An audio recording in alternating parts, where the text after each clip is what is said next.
everybody, welcome back. Today I have a co-host, Ngoc. She is my mentee through a TSHP program, and I'm gonna let her introduce herself. For today's topic, we're gonna talk about mentorship and organization involvement and how we found each other. Hi, my name is Ngoc.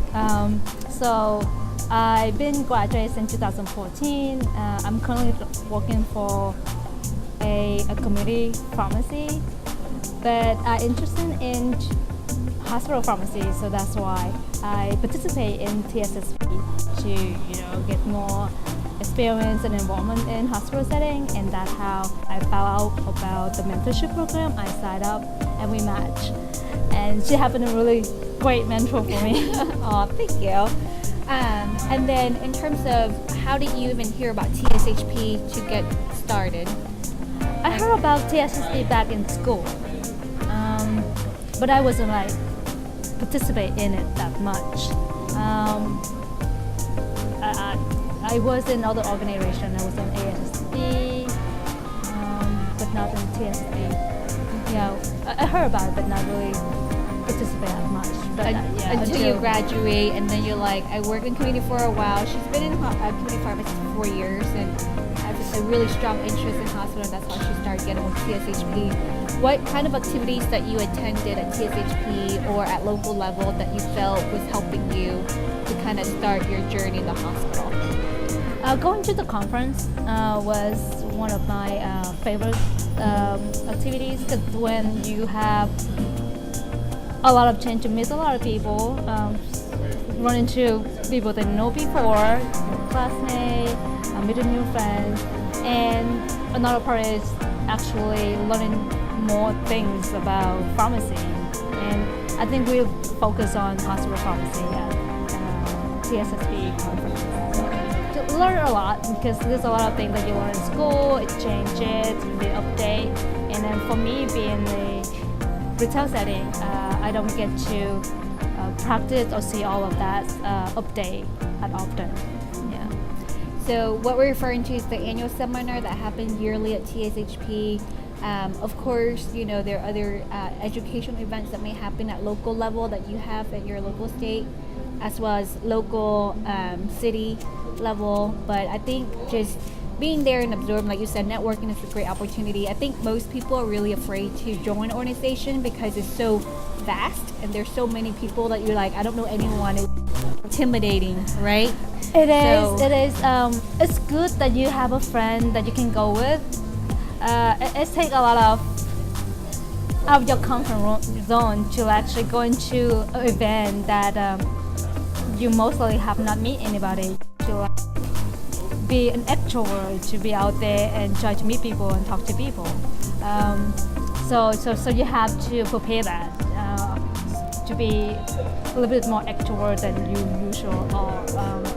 And if you can find a friend that go with that, great. If not, prepare to be more extrovert to make the most out of the meeting.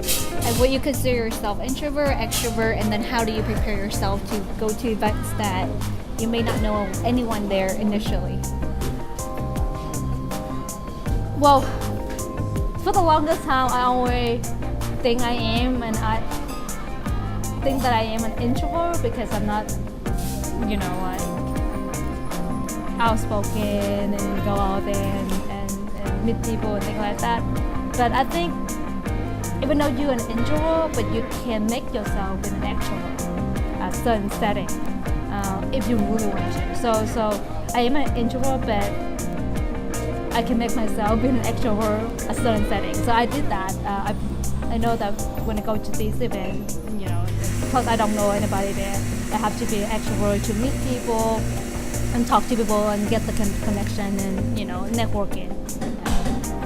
So let's say you walk into an event, like let's say a happy hour with one of the local networking events. What's your first thing you do that helps you calm you down or start getting you excited? I guess smile and say hi to everybody and introduce your name, and then hopefully that you see familiar faces. If you go to multiple events, eventually you see familiar faces. If not, because I've been to not all of the events, but multiple events from TSSP, and most people are very, very friendly.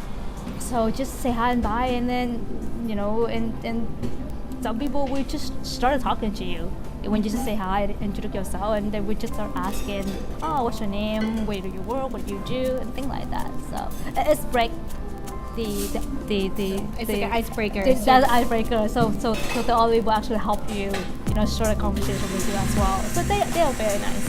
Yeah. Yeah. And then another thing that I find helpful, like those icebreaker topic where like, weather, food, and travel, most people relate to those three topics the most. So even if you just start saying just the normal introduction and where you work and etc. But if you just start talking about food and weather and travel, at least something is connected. It's gonna hit, right? So just to again ease into the conversations and really building that relationship.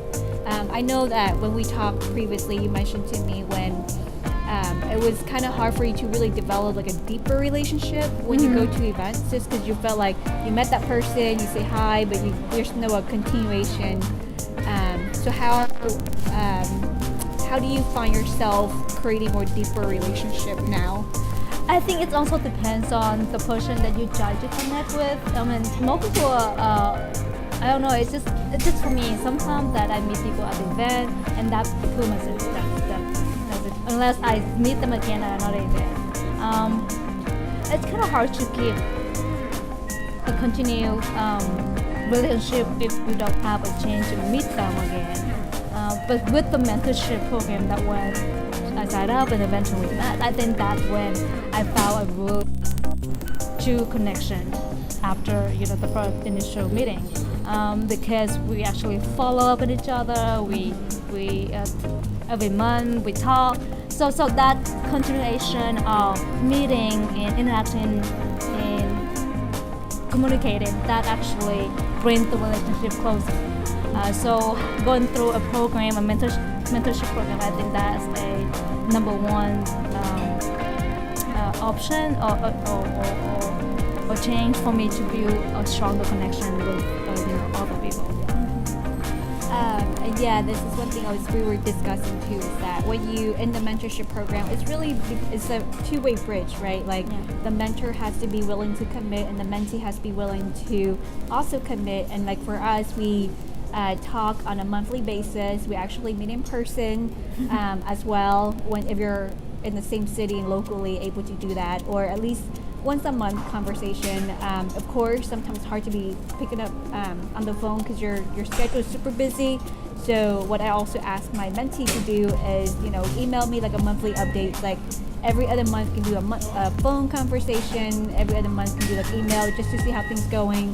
And they have my cell phone, so if there's any urgent question that comes up, they text me. So I think it's really trying to put the investment in helping to build that relationship. Yeah, I think the two-way role of Travis is the key as well. You're willing to make the connection with the mentor or that person, and that person willing to make a connection with you. That needs to be two-way street. Yeah. Mm-hmm. So that's our wrap up for the video. I really just want to give her an opportunity to share, because I feel like most people maybe in her very shoes, and you might be in the same situation where you want to continue building relationship and also start getting to a new territory like the hospital setting or whichever setting, that you can find a niche organization that might match you up with people that are in that same arena and be able to start getting connected and network. So I hope you find that helpful. Feel free to share comments down below or questions, and subscribe to my channel. Ciao.